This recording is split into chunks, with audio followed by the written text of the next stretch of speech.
Hello, everybody, and welcome to another Trump Tourney Tracker. We're very excited. Olga Lautman is back. Hi, Olga. Thanks you for Hi. coming back. We missed you Yeah, yesterday. I'm back. You missed quite a night because quite a day because yesterday we landed up taking live coverage of Cyril Ramaphosa's meeting with Donald Trump, which turned out to be this incredible ambush. Just unbelievable to watch something like that in unfold live. I've never, in some ways it's great TV. In other ways, it's the worst kind of diplomacy in the world.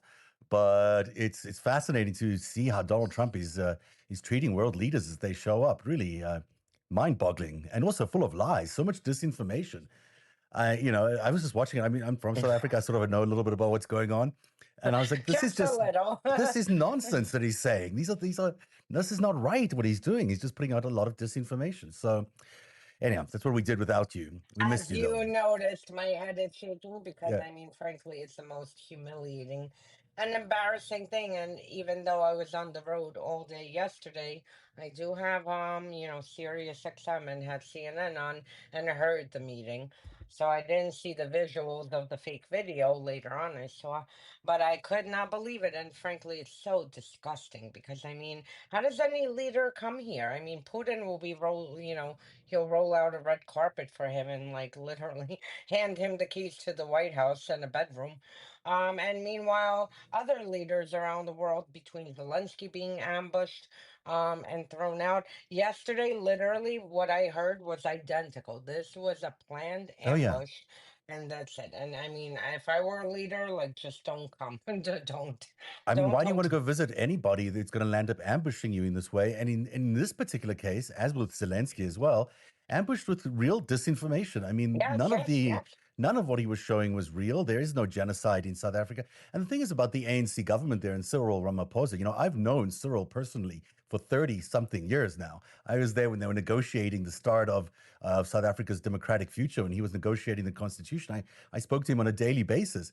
And I'm sure he doesn't remember me now. Maybe he does. I don't know. I haven't spoken to him recently. But the truth of it is, this man is a conciliatory figure, and like Mandela, is working to build a unified government in South Africa to stop any of this extremist kind of nonsense that they get from the Zuma wing or the other parties in South Africa. So, and he's got a government of national unity with a white South African agricultural minister who runs the Western Cape, who's this is very much a middle of the road kind of guy, and it's a smart, successful businessman as well. Like, not someone you embarrass in a setting like It that. was Just so, embarrassing. so disgusting. And this shows when, the US, a world power, is hijacked by extremists and conspiracy theorists. And everyone from Trump on down are all insane. Yeah. There's no other word to put it. They're insane. And basing foreign policy, if they were insane in their own right, and Trump was tweeting or whatever, truthing at 2 a.m. from his toilet, that's fine. But they are basing foreign policy based on lies, lies, Mhm. lies, lies, lies. And it's outrageous. And inciting white nationalism, which is really what the whole Yeah, point about the entire exercise exactly. was. So, Yeah. just offensive stuff. But let's get on to today's Trump tourney tracker. There's so much news going on. This is a really interesting story. A hacker who accessed a TeleMessage. That's the encrypted platform that was used by Trump's national security advisor, Mike Waltz. Everyone remembers that moment when everyone thought he was using Signal. It turned out to be it was a Signal clone called TeleMessage, made by an Israeli firm. Well, those same hackers who managed to see what was on Mike Waltz's screen there also were able to see intercepted communications from over 60 US government officials, including FEMA staff, custom agents, diplomats, and Secret Service members. This is a really massive breach because it also exposed the message's sensitive metadata, that just told them who was talking and where they were. And it's just another counterintelligence failure, and obviously a victory for our adversaries. What does this all mean? I mean, I, I don't even know where to begin. Signal Gate is not going away. Mhm. Literally every single cabinet member, between discussing the Houthi strike plans on Signal with Witkoff as the reminder, was added to the chat wall in Moscow, Mhm. to using Signal on their personal phone, to using this clone messaging app of Signal. I mean, this is obviously the Houthi strike plans weren't the only signal chat. They were conducting apparently, sensitive classified discussions on Ukraine, um, on various other matters with his wife present, with, his lawyer present. I mean, people who have a zero need to know on US, classified information, nor do they have the clearance. And here we have now this telemessage, that literally now think about it, the National Security Advisor, who now got, discarded to the UN, with, if you remember that chat, Tulsi Gabbard, he had just taken a call with her prior, and you saw their communications in that screenshot, using an app that was hacked, that has access to, frankly, everything that you mentioned, and I'm Mm, sure there's even more. And it shows you I mean, we put our military on the front lines around the globe, and the fact that these people are so careless and don't give a shit, who it compromises, whether our military is safe. And, I keep coming back, and again, I don't want to get conspiratorial, but, this signal gate discussed a chat, a strike on the Houthis. First time ever, we had our ship that freaking lost not one, two mm. planes. Yeah, We've never fell had, I've never overboard, even right? knew a Hmm. warplane can fall off a ship. Yeah, And it happened two of them in the region within a week apart of each other. And I believe one of them, it was confirmed that they were responding to a Houthi attack and had to swerve and whatnot. So again, this puts real lives in danger. And the fact that they're all so reckless, and the fact that the whole Republican Party is covering up for this and not pushing to see, or change this behavior, because you would think after Signalgate everything, at least they would modify this insanity, but no. What's his name, Waltz, proved to us, now he was like, forget Signal, let's use even a more unsafe app, you know it's to crazy. have other national security conversations. This happened right after Signalgate was exposed, at the time when the president himself was saying people should stop using Signal completely. And here Waltz is in a cabinet meeting using something that's a lot like Signal, but not as secure, made by the Israelis, which is really questionable. And so, like, what's going on? Why do you not get the memo from the president saying not to use these kinds of things? You keep doing it.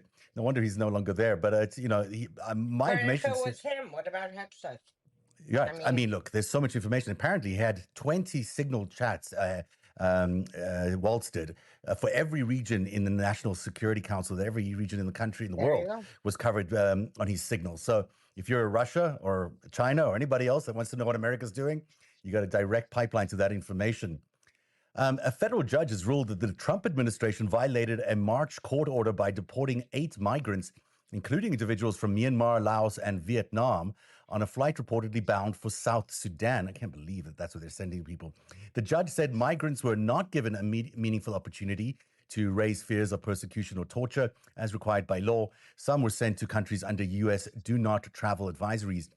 Attorneys say one migrant has effectively disappeared. This represents another direct violation of due process. It's also a dangerous pattern that the Trump administration keeps ignoring the courts and their orders. Absolutely. This story, again, I was watching, I happened to be up as New York Times broke the story the night before, and then yesterday there was more in. And I mean, this was frankly something that you see in Russia. A judge, um, well, let's start. The New York Times broke the story that the lawyer for one of the migrants who was being held in a detention center had a video meeting um, before yesterday in the morning.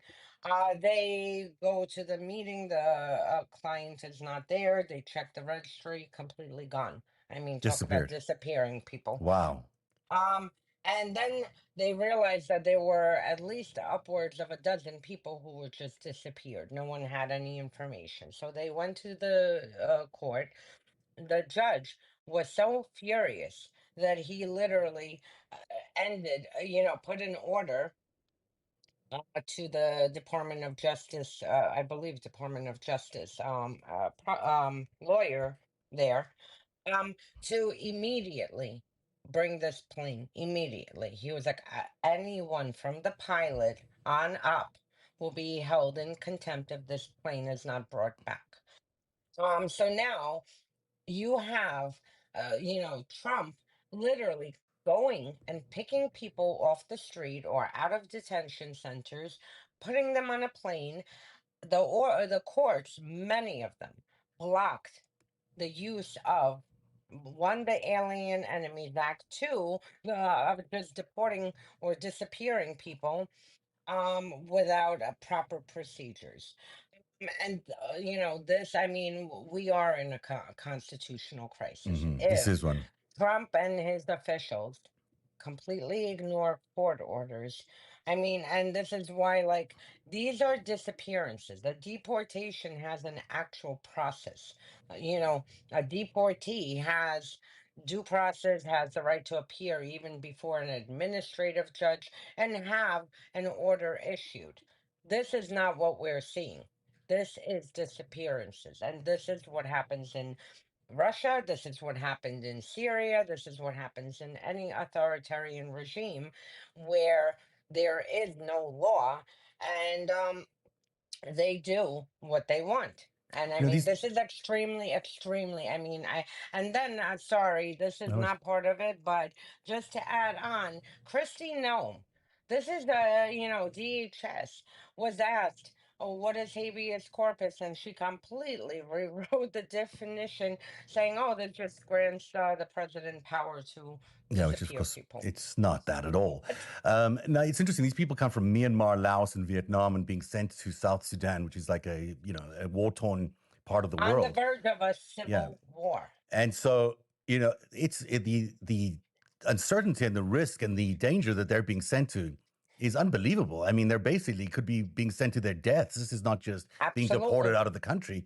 And of course, if Absolutely. they can't go back home because Myanmar is a dictatorship, and no one wants, and all these other countries that we mentioned are not necessarily. Vietnam is much safer, of course, but these countries are not necessarily places you can send these people back. That's why they do have these do not deport orders for those countries. So sending them to a war zone is insane. It's just, I mean, beyond just the due process and beyond the constitutional crisis, you're sending people to their deaths, which is basically murder, and they're just doing it. They're just doing it regardless of the fact that these judges are telling them not to do it. It's stunning. Or a gulag. I mean, Yeah. entering the U.S., first of all, is not a criminal, it's a civil Hmm. offense. Or if you break, any do not stay orders in the US, I mean, this is civil.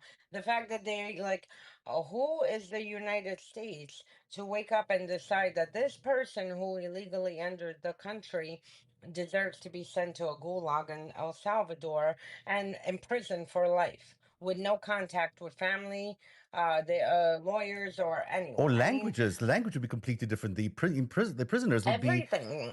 under the control of people who don't even speak their language. You And know, just to add one thing, recently, even though I'm not a fan of this institute, the Cato Institute just literally put out a report showing the people who were disappeared to El Salvador. And I believe it was upwards of like 50%, zero criminal record, entered the country legally on an asylum claim. Um, and that's it. So now it's not only, just people who are here illegally. They are disappearing people who are following the law and had, asylum cases pending. I and mean, welcoming this white is, South African racists at the same time. I mean, it's not hard to see what's going on here. This is ridiculous. yeah. Um, let's move on to our next story. Our third one is focusing on Trump's launching a new civil rights fraud initiative. This is in order to investigate universities with DEI policies using the False Claims Act to target institutions that receive federal funds. This is unbelievable. Deputy Attorney Todd Blanche accused schools of fostering anti Semitism and violating human rights and student rights. He says Harvard is already under federal investigation, as we know, and has sued over what it calls retaliatory action. So the administration is now using this taxpayer funded agencies to strong arm schools into dropping their DEI programs, or they face severe punishment, or they say these fraud charges. This is, boy, well, I don't know what you have to say about this. This is incredible. I mean, if you go to any college, university, kindergarten, elementary school in Russia, there's a state program, and this is what you are exposed to. And I mean, the state program is very radical and extremist, and basically you're indoctrinated from, the first moment you step into school. Um, Here, Trump is trying to enforce his ideological agenda and force universities and colleges to conform to these extremist ideas. And the fact that he's going, he started off with elite universities, but the plan is to go to every single local college, 2 year, 4 year college or elite universities. And this is basically, someone put in the chat, make America white again. This is, I'm sorry, but this is what it is. It is. It's a They want to racist law. erase the, you see from what they're doing, between the government websites, erasing and then temporarily restoring, the history of the contributions of the Black community and women historically. And basically, they just want to, I mean, in Russia, I can't even count how many times history has been rewritten to fit their agenda. Here, this is the same thing. And once you take control of universities and colleges, you can enforce what is written and you can rewrite history as you want it. You want to erase slavery? That's it. The new history books will say, slavery never happened. And, we raised that horrific stain, that on America out of the books. And then people, anyone who mentions it, I mean, then the university will be punished. I mean, this is extremely dangerous. And, we see they've been going after Columbia and after Harvard and frankly every university. And they're using, what gets me the most is using the guise of anti-Semitism. Mm. This is a administration that has literally, there was the report I put in my tracker of every single person in uh, top roles who is tied to extremist, white supremacist, and Nazi supporters. I mean, so give me a break that they care about anti Semitism as they stack everyone with people, including Ed Martin, who was, propping up and cheering on a Nazi sympathizer who literally made a video of himself, with Hitler's mustache. So, I mean, this is what gets me the most, to use shoes as an excuse for their white supremacist, crackdown. And at this whole you're absolutely right, and thank you for pointing that out. But also the DEI policies extend to a lot of the corporations, like the Verizon was Absolutely. forced to remove. So what you've got, if you're a black person, is the entire pipeline to success in America is being cut off for you. You can't go universities, and if you can't go to those top universities, you're not going to get the big jobs or any decent jobs at any of these corporations. And then on top of that, these corporations are being forced to cut their DEI policies, which means you no longer have access to the same, even slight, even though they were never really the same, but some opportunities that you might have had access to that were addressing the redresses of the past. I mean, this is This the sickness of all of this is sending people into a lifetime of poverty, basically, and restricting all the opportunities to just white people. I mean, what can you white say? men, White not men, even yeah, people, white yeah. men. It's Um, just appalling. this this is the biggest attack on civil rights progress we have ever seen in this country. We Mm. made gains, definitely not enough, nowhere where we should be, but we made gains. And the fact that they're reversing all of this, erasing this, firing all the lawyers from, the civil rights enforcement divisions from various agencies. And okay, yeah, I mean, on top, as horrific as this all is, if this stayed inside of America, that's one thing. You think these psychopaths, including Marco Rubio, who I want to remind his grandfather came here illegally. illegally. Hmm. Um, he is pushing our European allies to enforce the same, any corporations dealing with them, that they have to enforce the same anti, quote unquote DEI. I mean, it's gross.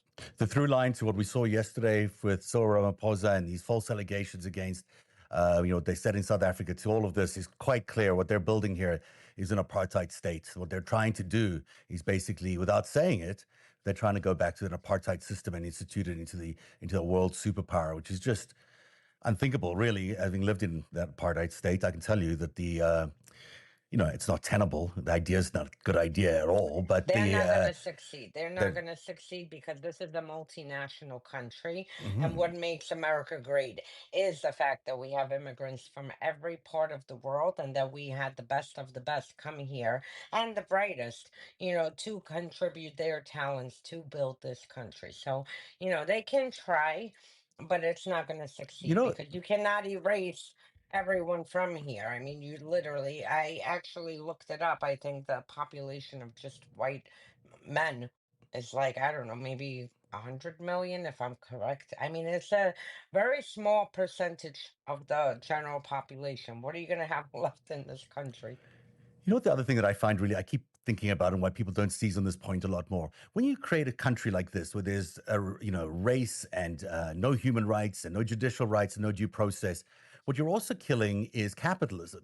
Because no one's Yeah, going to want to come here, because why would they come here? It'll no, be an awful no, place. And no people want to start their own businesses here because no. they can't really own those businesses. They'll be owned by the state, and you'll have no creativity or freedom of speech. So there's no incentive to try and do anything. Besides, you'll be so surveilled by Elon Musk and the company. No idea you'll have will ever be your idea. So it kills capitalism. And these are the GOP. This is the Republican Party of America killing capitalism, which is so, everything I'd learned about the GOP was that they were supposedly pro-capitalist. But actually what they're doing is just destroying the very bread and butter that made America. It's just horrific. Um, The grand old Putin party. Welcome to yes, Russia. This is exactly. exactly what you have inside of Russia. Shocking. You'll be back at 3 o'clock with me because we're doing the 5 stack. I don't know how you're going to stay awake, but hopefully you will stay awake because there's a good show we're going to do. Dean's away still, but we're going to do a big show about the so-called big, beautiful bill. Really, what's inside of it, the five most shocking things you will ever hear about. And at 3 o'clock, you and I are going to go through it and reveal exactly the five things it'll make you want to scream at the end of the show And because I it's really just want to horrific. add, Yeah. sorry to cut Go you ahead. off. No, Go go ahead. ahead. I just want to add one more item we Yeah, sure. didn't Oh, cover that's sorry. important, just to add to the retribution tracker, which I Yes. really should add a retribution tracker. Chris Cuomo is the latest to be under investigation. Surprise, surprise. I am not a fan of him. Andrew Cuomo. Yeah, Andrew, my yeah. God, Chris It happens. Cuomo Chris went. Cuomo's brother. Yeah. Andrew Cuomo is the latest to be under investigation. I'm not a fan of his. I'm a New Yorker. But the fact that Trump is using the federal government to basically interfere in New York's local election by putting him under investigation after clearing Eric Adams from a legitimate investigation is insane. And he's the latest one to add to the long list. We keep putting together a list of people under investigation, and that I just wanted to add because just Yeah. the day before we had Letitia James, we had the arrest of Congresswoman McIvers, we had the Chicago mayor who's under investigation, and I mean the list keeps growing, and of course every day a new political target. It's going to keep happening. There's no doubt in my mind that Yeah, is just going to increase. They've built the system and now they're executing. Well, as I'll be back at always, 3 we'll see you p.m. at I look 3. forward. Okay. We'll keep smiling our way through this because it's the only way to do this. Thank you for being here on the Trump Tyranny Tracker today, everybody. Eastern time, sorry. At Yes, 3 Eastern p.m. time. Eastern time in Yes, in 35 minutes. 35 We'll be minutes. back. We'll be ready by then. No problem. All right. Thanks for being here on the Trump Tyranny Tracker, and we'll see you again tomorrow. Thanks for being here. Bye bye. Bye.